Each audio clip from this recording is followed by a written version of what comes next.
High বন্ধুরা, আজকের হচ্ছে ধনতেরাস। ছোটোবেলায় কত আলো ফালো জ্বলতো, এবারে লোকজন এত কম থাকতে আরম্ভ করছে আমাদের এই শাপিত রাজ্যে যে মনে হবে এটা ধনতেরাস।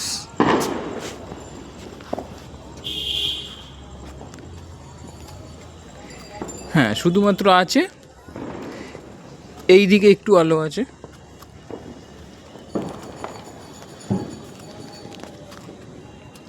এইদিকে একটু আলো আছে, বাকি আবার অন্ধকার। ওইদিকে আমাদের নিজেদের বিল্ডিংও সাজানো হয়নি।